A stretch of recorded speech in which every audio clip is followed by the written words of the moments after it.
இதெல்லாம் நடக்குமா நினைச்சனே. ஆயிரம் அதிசயம் அமைந்தது பாபா ஜாதகம். ஏய் ஹாய். ஸோ இன்னைக்கு என்ன வீடியோவில் பார்க்க போறோம்னா,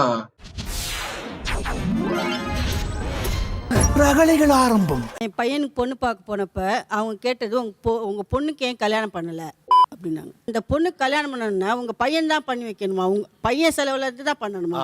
அப்போ நீங்க ப்ராப்பர்ட்டி வச்சிருக்கீங்களா, அது ஈக்குவலா பொண்ணுக்கும் தருவீங்களா? ஸோ 2 பேருக்கு ஷேர். என் பையனுக்கு ஒரு வீடுனா பொண்ணுக்கு ஒரு வீடு, அப்படியே அப்படின்னு சொன்ன பிறகு அப்படிங்களா அப்படின்னு போகணும். அதுக்கப்புறம் என்ன கான்டாக்ட் பண்ணும்.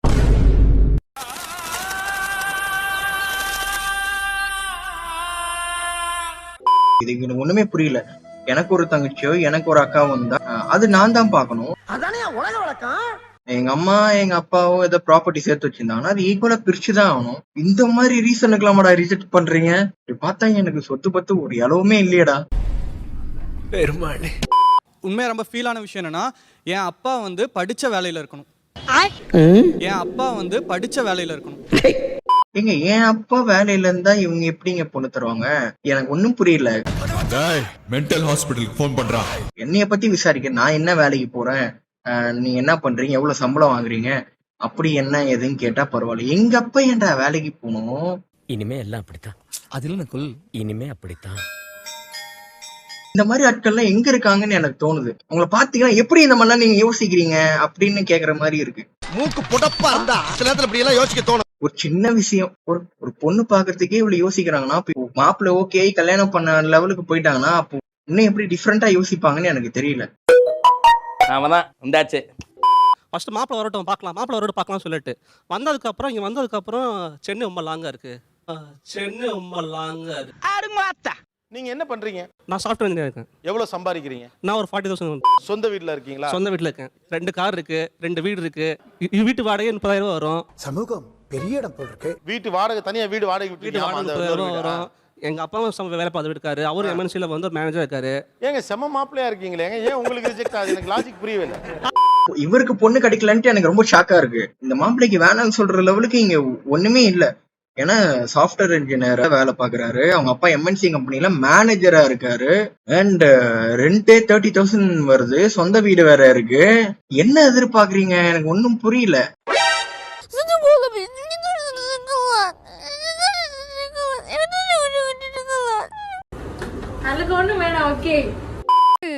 காலேஜ் வந்து படிச்சது வந்து ரெப்யூட்டட் காலேஜா இருக்கணும், நல்ல ஃபேமஸான காலேஜா இருக்கும்.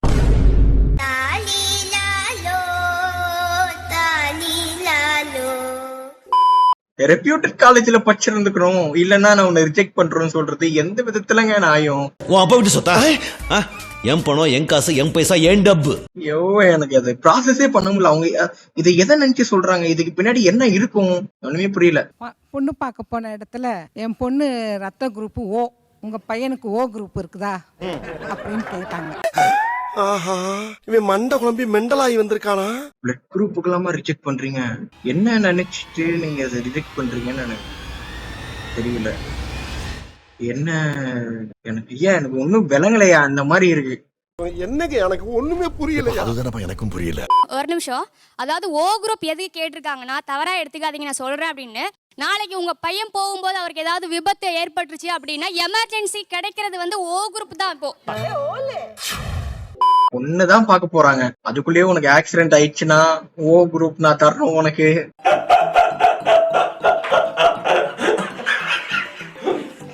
எந்த லெவல்ல திங்க் பண்றாங்க பாருங்க. இது என்ன பிரமாதம்? இதை விட பெசலைட் ஒண்ணு இருக்கு, கூவுடா. நீங்க எவ்வளவு பொண்ணு பாத்துறீங்க? நான் ஒரு 40 to 50 பொண்ணு பார்த்தேன். 40 to 50 பொண்ணா? ஏய் எப்படிடா வாரத்துக்கு முன்னா? எனக்கு புரியல. எப்போ எனக்கு எம்பி உங்க நிலைமைன்னா நினைச்சா பாவமா இருக்கு. அந்த பையன் சம்பாதிச்சு இப்பதான் வீடு கட்டினாங்கன்னு சொல்றீங்க. இல்ல இந்த பையன் பேர்ல தான் இஎம்ஐ போட்டு இந்த பையன் தான் ஸ்பெண்ட் பண்ணியிருக்கான், லோன் போட்டு கட்டியிருக்கான்னு சொன்னா அப்ப இஎம்ஐ இந்த பையன் தான் கட்டுறானா அப்படி கேட்டாங்க. ஆமான்னு சொன்ன உடனே ஸோ இந்த ரீசன்னால எனக்கு வேணான்னு சொல்லி ரொம்ப சீப்பா இது பண்றாங்க. வீடு வேணும், கடனும் இருக்க கூடாது. ரூல்ஸ் அண்ட் ரெகுலேஷன்ஸ் எங்களுக்கு இல்ல. இப்ப ரீசெண்டா வந்து பையனுக்கு சொந்த வீடு இருந்தானா கல்யாணம்ன்ற மாதிரி ஒரு விஷயம் கிரியேட் ஆயிடுச்சு. ரைட்லா அதுக்குண்டு அந்த பையன் உழைச்சி ஒரு வீடு எப்படியோ இஎம்ஐல எப்படிங்க நெட் கேஷ்ல இப்போ ஒரு வீடு வாங்க முடியும்? நான் ஆடு போடுறாங்க, பட்ஜெட்ல முடிக்கலாம் பிளாட். என்ன பட்ஜெட் இங்க ஸ்டார்டிங் ஃப்ரம் 85 lakhsன்றான். என்ன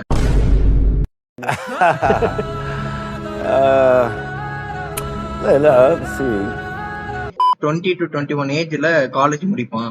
உள்ள என்டர் ஆகணும், கத்துக்கணும்.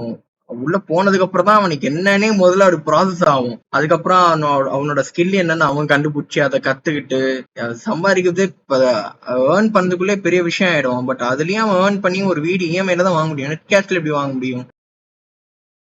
எல்லாரும் நான் பாத்துக்கிறேன், இந்த பிரச்சனையெல்லாம் நான் பாத்துக்கிறேன், என்ன மட்டும் நீங்க பாத்துக்கோங்க. இவங்களோட சொந்த வீட்டுல இவங்க இருக்கணும்ன்றதுக்காக கடைசியில என்ன ஆகும்னா வர பொண்ணையும் இவங்க கஷ்டப்படுத்துவாங்க. அந்த பொண்ணுக்கு வேலைக்கு போகணும்னு விருப்பம் இருக்கும், இல்ல போகாம இருக்கணும்னு கூட விருப்பம் இருக்கும். மூஞ்சிய பார்த்தாதான் ஒரே இரிட்டேட்டிங்கா இருக்கு. இப்ப இவங்க என்ன சொல்லுவாங்க, நான் இஎம்ஐ எனக்கு இருக்கு, சோ நீயும் எனக்காக ஹெல்ப் பண்ணு, நீயும் வேலைக்கு போ அப்படின்னு சொல்லி அந்த பொண்ணை கஷ்டப்படுத்துவாங்க. என்ன பேச்சுன்னே எனக்கு தெரியல. ஹஸ்பண்ட் கல்யாணம் பண்ணி வச்சீங்கன்னா அந்த பொண்ணும் அந்த பையனும் அது அவங்க 2 பேரும் டிசைட் பண்ணிட்டோம். நீங்க அப்பா அம்மாவா நல்ல பையனை நம்ம பார்த்து அங்க குடுக்கறோமா, நல்லபடியா நம்ம பொண்ணை வச்சு காப்பாத்தோனா, 2 பேரும் ஒரு அண்டர்ஸ்டாண்டிங்ல இருப்பாங்களா, நல்ல பையனா, ஹெல்த்தியா இருக்கானா, எந்த கெட்ட பழக்கம் இல்லையா அப்படின்ட்டு பாருங்க. அந்த பொண்ணு வேலைக்கு போறா இல்லையா, இஎம்ஐ இருக்கு. எங்க ஒரு ஹஸ்பண்டுக்கு பிரச்சனைனா ஒரு ஒய்ஃப் சப்போர்ட் பண்ணும், ஒரு ஒய்ஃபுக்கு பிரச்சனைனா ஹஸ்பண்ட் சப்போர்ட் பண்ணும். அது ஏதோ பினான்சியலாவோ ஏதோ ஒரு விஷயம். ஏன்னா புரியல, உங்க பொண்ணு கல்யாணம் பண்ணி கொடுத்துட்டு அப்படின்னு நான் சும்மா உட்கார்ந்து இருக்கணுமா? சும்மா உட்கார்ந்துக்கிட்டோம், அது பிரச்சனை இல்ல. பட் ஆனா இந்த மைண்ட் செட்லயே நீங்க இருக்கீங்க. உங்க பொண்ணை இப்ப கல்யாணம் பண்ணி கொடுத்துருவீங்க, அதுக்கப்புறம் என்ன? இப்ப கல்யாணம் பண்ணி கொடுத்துட்டா இப்ப வேலைக்கு போக மாட்டா, ஓகே, எந்த கமிட்மெண்ட்டும் அவள் இருக்க கூடாது. ஓகே, ஹஸ்பண்டுக்கு ஏதாவது பினான்சியலா ப்ராப்ளம் வந்தா பொண்டாட்டி என்ன கூடாது, அதை அவனே தான் பாத்துக்கணும். ஆனா அந்த பிரச்சனையிலும் என் பொண்டாட்டிக்கு ஏதாவது வேணும்னா இவன் தான் வாங்கி தரணும். அப்ப புருஷனுக்கு பினான்சியலா பிரச்சனை வரும்போது பொண்டாட்டி கறி பார்க்க மாட்டா. அவன் கிடக்குறான், இது நல்லா இருக்கு. அவங்களுமே மட்டமான சேலரி எல்லாம் வாங்கலங்க. இந்த வீடியோ எனக்கு தெரிஞ்சு ஒரு 5-6 வருஷம் முன்னாடி வந்திருக்கும். அப்பவே சேலரி 40,000 35,000ன்றாங்க. அப்ப அது எவ்வளவு பேர்த்தியா இருந்திருக்கும் அந்த சேலரி எல்லாம். எந்த அர்த்தத்துல இவங்க பேசுறாங்கன்னு எனக்கு அது தெரியல. அதுவும் இந்த அம்மா வந்து ஏதுக்கு இஎம்ஐ இருக்கும்போது கல்யாணம் பண்ணிக்கிற அப்படின்னு கேக்குறாங்க. ரெண்டாவது 2 பேர் மட்டும் இருக்க போறதில்ல, அதுக்கப்புறம் குடும்பம் வளரும், குழந்தை வரும். இது பெண்ணுக்கான காலம் நான் கேட்கறேன்னு சொன்னீங்க. அப்ப ஆணுக்கான காலத்துல ஆண் கேட்டப்ப ஆண் வேலைக்கு போனான். ரைட்டா? அப்ப வார்த்தை என்னது? உத்தியோகம் புருஷ லட்சணம். அவன் வேலைக்கு போனா ரெஸ்பான்சிபிலிட்டி அவன் எடுத்துக்கிட்டான், நல்லது கெட்டதுக்கு அவன் தான் போய் நின்னா, பொண்ணு ரைட்டா சம்பாதிச்சான். இப்ப நீங்க மட்டும் உங்க காலத்துல ஏன் அந்த ரூலுக்கு கீழே வர மாட்டேங்கிறீங்க? போமா, போய் நீ சம்பாரி, புருஷனோட சேர்ந்து ஹெல்ப் பண்ணி இஎம்ஐ அடைன்னு சொல்லுங்க. அதை விட்டுவிட்டு நீ இஎம்ஐயே இல்லாம ஒரு வீடு வாங்கி வை, என் பொண்ணு வருவா. அவன் காலத்துல அவன் நியாயமா இருந்தான்ல, உங்க டர்ன் வரப்ப நீங்க நியாயமா இருக்கணும்ல. கரெக்ட், அதான் அவரு கரெக்டா சொல்ற. அதான் நான் கேக்குறேன். உங்க பொண்ணுக்கு ஒரு பையன் பாக்குறீங்கன்னா அந்த பையன் ஏதாவது கெட்ட பழக்கம் இருக்கா, நல்ல பையனா இல்லையா, அதை பாருங்க. அவங்க லைஃபுங்க, அவங்கள வாழ விடுங்க. நீங்க அவங்க 2 பேரும் அவங்க டிசைட் பண்ணிக்கிட்டோம். நீங்க உள்ள புண்ட ஆட்டத்தை கலைக்கிறீங்க. இவ்வளவுதான். எதுக்கு கல்யாணம் பண்றோம்? ஆஃப்டர் பேரண்ட்ஸ், வைஃபுக்கு ஹஸ்பண்டோ, ஹஸ்பண்டுக்கு வைஃப் தான் அந்த அதுதான் ஃபர்ஸ்டா வந்து ஆஃப்டர் பேரண்ட்ஸ். அந்த ஒரு ரிலேஷன்ஷிப் தான் நம்மளுக்கு எப்பவுமே லைஃப் லாங் கூட இருக்கும். அந்த மாதிரி ஒரு கூட வரப்போற ஒரு ரிலேஷன்ஷிப்ப இப்படி நீங்க இவ்வளவு டிமாண்ட் வச்சுட்டு இப்படி கிரியேட் பண்றீங்க. ஏன் பொண்ணு வேலைக்கு அனுப்ப மாட்டேங்கிறீங்க? இவ்வளவு டிமாண்ட் வைக்கிறீங்க, ஏன் பொண்ணு வேலைக்கு அனுப்ப மாட்டேங்கிறீங்க? சில பேர் சொல்றாங்க வேலைக்கு அனுப்பிச்சா கூட என் பொண்ணு என் சேலரி அது நான் என்ன பண்ணிப்போம், உங்க ஃபேமிலிக்கு எல்லாம் தரமாட்டான். என்ன அவன் கேட்க மாட்டாங்க, அந்த பையன் கேட்க மாட்டான்னு வச்சுக்கோங்களேன். இந்த மாதிரி டிமாண்ட் வைக்கிறதே இது என்ன லாஜிக் இது? அப்ப அந்த பையன் மூஞ்ச லட்சமா சொல்ல, நான் சம்பாதிக்கிறது வந்து உன் மூஞ்சிக்கெல்லாம் நான் செலவு பண்ண மாட்டேன் அப்படின்னு சொல்லிட்டான்னா என்ன பண்ணுவீங்க? எம்எஸ் படிச்சிருக்கணும், எம்எஸ் படிச்சிருக்கணும், கிரீன் கார்டு ஹோல்டரா இருக்கணும், யுஎஸ்ல. சென்னையில யூஜி பண்ணிருக்க கூடாது. இது நம்ம லிஸ்ட்லயே இல்லையே. அடேங்கப்பா. இல்ல எனக்கு புரியல. ஓகே, கிரீன் கார்டு ஹோல்டர் கேட்டீங்க, ஓகே, எம்எஸ் பண்ணிருக்கணும், ஓகே. சென்னையில நீ யூஜி காலேஜ் படிச்சிருந்தா உன்னை செருப்பால் அடிப்பண்டா உன்ன அப்படின்ற மாதிரி இருக்குங்க. சென்னையில காலேஜ் படிச்சா இப்ப என்னங்க? இப்ப சென்னையில காலேஜ் படிச்சிருக்க கூடாது, என்ன அர்த்தத்துல சொல்றாங்கன்னு தெரியும். என்னமோ அர்த்தம் சொல்றாங்க, அது என்னன்னு கேட்பேன். இங்க லெவல் ஆஃப் எக்ஸ்போஷர்ங்கிறது வேற மாதிரி இருக்கு. சோ நான் சென்னையில இருந்து பேசிக்கலா கிடையாது. சோ அவங்க கிட்ட போய் அவங்க ரொம்ப பெரிய லெவல் ஆஃப் எக்ஸ்போஷர் அவங்களுக்கு அதிகமா இருந்து எனக்கு கம்மியா இருந்தா அது ஒரு டிகிரேடிங் ஃபேக்டரா எனக்கு இருக்கும். எப்படிங்க எடுத்துக்கிறதுனே தெரியல. இப்ப இவங்க வந்து ஒருத்தரை பார்க்காம, இவங்கதான் நம்ம லைஃப் பார்ட்னர் என்னன்னு தெரியாம, இவங்க வந்து எக்ஸ்போஷர் இல்ல இவனை டிகிரேட் பண்றான், என்னென்னமோ ரொம்ப பியாண்ட் திங்கிங் போறாங்க. என்ன என்ன எழவி அது? நம்ம ஃபியூச்சரை பத்தி நினைக்கிறோம் தான், இல்லைன்னு சொல்ல. ஆனா இவங்க வந்து ரொம்ப இந்த மாதிரிலாம் வாழ்க்கையில நடக்காது, இந்த மாதிரிலாம் வாழ்க்கையில நடக்காத லெவலுக்கு ஒண்ணு திங்க் பண்ணிட்டு போறாங்க. அது சென்னையில யூஜி பண்றவங்களுக்கு பிரச்சனை. இப்போ 1.5 lakhs கண்டிப்பா நெட் சேலரி இருக்கணும். அப்புறம் வந்துட்டு கார் இருக்கணும். அப்புறம் இண்டிவிஜுவல் ஹவுஸ் இருக்கணும். இந்த மூணும் இருந்து ஆஃப்டர் மேரேஜ் இஃப் பாசிபிள் ஏதாவது அப்ராட்ல இது கிடைச்சதுன்னா they have to go and settle over there. துபாயில நம்ம இருந்த ரேஞ்சுக்கு இங்க பெரிய மனுஷன் பேசுறப்ப உனக்கு வேடிக்கை. இது வந்து இப்போ இந்த வீடியோ ரிலீஸ் ஆகி ஐ திங்க் ஒரு 5 to 6 years முன்னாடி. அப்போ வந்து 1.5 lakhs கிராஸ் அவங்க சொல்றாங்க. 1.5 lakhs சேலரி கிராஸ்லாம் இருக்கக்கூடாது, நெட் சேலரி கையில வாங்குற மாதிரி இருக்கணும். இண்டிவிஜுவல் ஹவுஸ், அவங்க இண்டிவிஜுவல் ஹவுஸ் அப்படி சொல்லுவாங்க, இண்டிவிஜுவல் ஹவுஸ் இருக்கணும். எனக்கு இப்போ 24 ஏஜ் ஆகுது சார். நான் 24 ஏஜ் வரைக்கும் நான் எங்கள் அம்மா அப்பா கஷ்டப்படுறதை நான் பார்க்குறேன். ஃபுல்லாக வாடகை வீடு தான். இது வரைக்கும் நாங்கள் வாடகை வீடு தான். எங்கள் அம்மா ஒரு விஷயத்துக்கும் பேகை தூக்கிட்டு எங்களால் முடியும். அதே கஷ்டம் நான் படக்கூடாது. கரெக்ட் தான் அந்த பொண்ணு சொல்றது. இப்போ நீ உங்க அம்மா அப்பா கஷ்டப்பட்டு பாக்குறேன்றல, உன்னை படிக்க வச்சாங்கல்ல, நீ சொந்த வீடு வாங்க முடிஞ்சிடா? உன்னால சொந்த வீடு வாங்க முடிஞ்சிட்டா? அப்ப அந்த பையனால மட்டும் எப்படி சொந்த வீடு வாங்க முடியும்? மேபி 2 பேரும் கல்யாணம் பண்ணிட்டு 2 பேரும் சேர்ந்து வாங்குங்க. நீ சொன்ன பாயிண்ட் வேலிட் தான். எங்க அம்மா அப்பா கஷ்டப்படுறாங்க, வாடகை வீட்டுல இருந்தா ஒரு வாட்டி அந்த பையை தூக்கிட்டு அலைய முடியாதுன்னு சொல்றவ நீ, அதே மாதிரி அதே அப்பா அம்மா படிக்காத ஒரு அப்பா அம்மா அந்த பையனை படிக்க வைக்கும் போது அந்த பையன் மட்டும் வீடு வாங்கிருக்கணும்னு நீங்க எப்படி எக்ஸ்பெக்ட் பண்றீங்கன்னு நான் கேக்குறேன். அதுவும் சரி, வீடு வாங்குறேன்னு சொல்றீங்க, அந்த பையன் கஷ்டப்பட்டு வீடு வாங்கலாம், ஆனா இஎம்ஐல இருக்கக்கூடாது அப்படின்னு சொல்லிட்டு ஒரு பாயிண்ட் வைக்கிறீங்க. என்ன கொடுமை சரவணனது. அவங்க வந்து எதிர்பார்க்கறதுல தவறு இல்லை.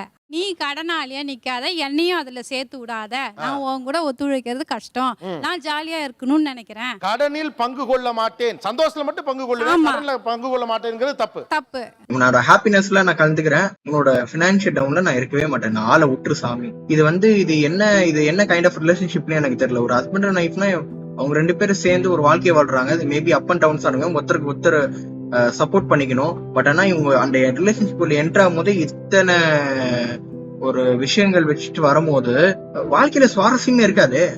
எல்லாமே இருந்துட்டு வரும்போது வாழ்க்கையில என்ன சுவாரஸ்யம் இருக்கும் எனக்கு ஒண்ணுமே புரியல. கல்யாண புதுசுல சுவாரஸ்யம் இருக்கும், அதுக்கப்புறம் என்னதான் எனக்கு சுவாரஸ்யம் இருக்கும்னு எனக்கு தெரியல. மேபி இது நான் ஏதாவது தப்பா பேசுறேன், தப்பா அப்ரோச் பண்றேன்னு எனக்கு தெரியல. யார் எப்போ கேட்டாலும் இன்னும் கல்யாணம் ஆயிடுச்சா எடுத்த உடனே ஃபஸ்ட்டு கேள்வி, என்னப்பா இவ்வளோ வயசாச்சு இன்னும் கல்யாணம் ஆகும் போகிறேன், அவங்க வீட்டில் பார்க்குறாங்களா இல்லையா? ஒன்றா ஸ்கூலில் படித்த 2 பசங்க ஒரு ஃப்ரெண்ட் இருக்கணும், அவனுக்கு சீக்கிரம் ஆகிடும். ஸோ அவன் வீட்டுக்கு ஏதாவது ஃபங்க்ஷன் ஏதாவது போகும்போது நான் கண்டிப்பாக நானும் போவேன். அப்போ போகும்போது அது வந்து ரொம்பவே கஷ்டமாக தான் இருக்கும். ஏன்னு கேட்டிங்கன்னா, இப்போ அவங்களாம் வந்து சாட்டர்டே சண்டே லீவுனா ஆல்ரெடி ஒரு கமிட்டடில் இருப்பாங்க. இப்போ நமக்கு வந்து எந்த கமிட்மெண்ட்டுமே இருக்காது. ஆஃபீஸ் விட்டா வீடு, வீடு விட்டா ஆஃபீஸ், அந்த மாதிரியே இருப்போம். இப்போ நம்ம வந்து என்ன பண்ணுவோம், அவன்லாம் அங்கே போகிறான், நம்ம எங்கே போகிறது, நம்ம வெட்டியாகவே தான் சுற்றிட்டு இருக்கோம். ஒன்று சாப்பிட்டு தூங்கணும், அப்படி இல்லையா ஆஃபீஸில் ஏதாவது எக்ஸ்ட்ரா ஒர்க் இருந்தால் எடுத்து உட்காந்து பண்ணிட்டு இருக்கோம். ஒரு 2-3 வருஷம் இதே நிலைமை தள்ளி போச்சுன்னா எப்படியா என்ன கிடைக்கவே இல்லைன்னா என்ன பண்ண முடியும்? இப்போ அவங்களும் ஆப்போசிட்டில் பார்க்குறாங்க இல்லையா, அவங்களுக்கும் வந்து இது மாதிரி ஒரு கேட்டகரியில் இருப்பாங்க. ஸோ அந்த டயத்தில் ஏதோ ஒன்று, சரி இவ்வளோ தூரம் ஆகிப்போச்சு, ஏதோ ஒன்று பொதுக்கி பிரச்சனையை சால்வ் பண்ணுன்ற மாதிரி பண்ணிடுவாங்க. இது ஆக்சுவலா எனக்கே ரொம்ப பெயின்ஃபுல்லா இருக்கு இது கேட்கும் போது. எனக்கு ஆக்சுவலா இவர் பேசும்போது எனக்கு லிட்டரலா கண்ணில் தண்ணி வர மாதிரி இருக்கு. எனக்கு ரொம்ப அவரு ஒரு ஸ்டேட்மெண்ட்டா சொன்னாரு. பட் ஆனா அதுல எவ்வளவு பெரிய ஒரு பெயின் இருக்குன்ட்டு எனக்கு ரொம்ப ஒரு மாதிரி ரொம்ப ஃபீலா இருக்கு. இவருக்கு கல்யாணம் ஆயிட்டா இல்லையான்னு கூட தெரியல. ரொம்ப பெயின்ஃபுல்லா இருக்கு எனக்கு ஆக்சுவலி இது கேட்கும் போது. Feel bad for this pain. எல்லாவும் பார்த்துப்பா, ரொம்ப நன்றி. மென் சைடை விட பெண்கள் சைட்ல இருந்து டிமாண்ட் அதிகமாயிடுச்சு. நான் இன்னொன்னு சொல்றேன், அதே டிமாண்ட் ஆண் வீட்டு சைடு இருக்கும் போது அது தப்புன்னு சொன்ன நீங்க, அது உங்க கையில வரப்போ நீங்களும் அந்த தப்பெல்லாம் பண்றீங்க. இப்ப என்னதான் நம்ம வந்து பேசினாலும் ஒரு ஒரு ஒரு தன்னோட பையனுக்கும் தன்னோட பொண்ணுக்கும் இந்த மாதிரி ஒரு வெல் செட்டில்டான ஒரு ஃபேமிலியை தான் பார்க்கணும் அப்படின்ட்டு இருக்கு. அது மாதிரி வெல் செட்டில்டான ஒரு பாக்குறது, இந்த மாதிரி ஒரு எக்ஸ்பெக்டேஷன் வச்சுக்கலாம். இந்த எக்ஸ்பெக்டேஷன்ல ஒரு நியாயம் இருக்கணும்ல. இது ரொம்ப ஒரு பியாண்ட் த திங்கா இருக்கு. யூஜி சென்னையில பண்ணியிருக்க கூடாது, மாப்பிள்ளையோட அப்பா வேலைக்கு போயிருக்கணும், உனக்கு தங்கச்சிக்கெல்லாம் இருந்தா நீ உன் தங்கச்சிக்கெல்லாம் செய்யக்கூடாது, உங்க அக்காவுக்கு இருந்தா உங்க அக்காக்கெல்லாம் செய்யக்கூடாது, வீடு இருந்தாதான் கல்யாணம் சொல்றீங்க, கஷ்டப்பட்டு ஒரு வீடு வாங்கினா இஎம்ஐல எல்லாம் இருக்கக்கூடாதுன்னு சொல்றீங்க. அதெல்லாம் எந்த விதத்துல நியாயம்னு எனக்கு தெரியல. இதெல்லாம் ரொம்ப ஓவரா இருக்கு. இத்தனை ரிஜெக்ஷன் வாங்கின ஆன் சைடு வந்து இப்ப வரைக்கும் பொண்ணு அமையலன்னா எனக்கு ஒரே ஒரு டவுட் தான். அப்போ நீங்க பொண்ணு பாக்குறது எல்லாமே உங்களோட ஈக்குவலுக்கும் உங்களோட மேலேயே தான் நீங்க பாக்குறீங்க. அப்போ உங்களோட கீழேயே நீங்க பொண்ணு பாக்குறது இல்ல. ஒரு பொண்ணு உங்களை ரிஜெக்ட் பண்றானா, அப்போ உங்களுக்கு அவ ஈக்குவலா இருக்கணும், இல்ல உங்களோட அவ மேல இருக்கணும். அப்ப நீங்க உங்க தகுதிக்கு ஏத்த மாதிரி தானே நீங்க பொண்ணு பாக்குறீங்க. உங்களுக்கும் கீழே இருக்கிற பொண்ணு நீங்க பார்க்க போயிருந்தீங்கன்னா இவ்வளவு ரிஜெக்ஷன் இருந்திருக்குமான்னு எனக்கு அது தெரியல.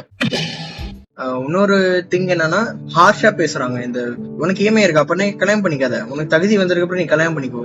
எனக்கு என்னன்னா இவங்க பேசுறது வந்து ரொம்ப ஹார்ஷா இருக்கு. பிளஸ் ரொம்ப இரிட்டேட்டிங்கான எக்ஸ்பெக்டேஷன் லெவலுக்கு இவங்க பேசுறாங்க. இத்தனைக்கும் இந்த வீடியோ வந்து ஐ திங்க் ஒரு 5 years முன்னாடி எடுத்த, 5 years to 6 years பிஃபோர் எடுத்த வீடியோ. இப்போ என்னென்ன எக்ஸ்பெக்டேஷன் வச்சிருக்காங்கன்னு எனக்கு அது தெரியல. மேபி இதே டாபிக் மறுபடியும் டிபேட்ல வந்துச்சுன்னா இன்னும் நம்மளுக்கு இன்ட்ரெஸ்டிங்கா இருக்கும்னு நான் நினைக்கிறேன்.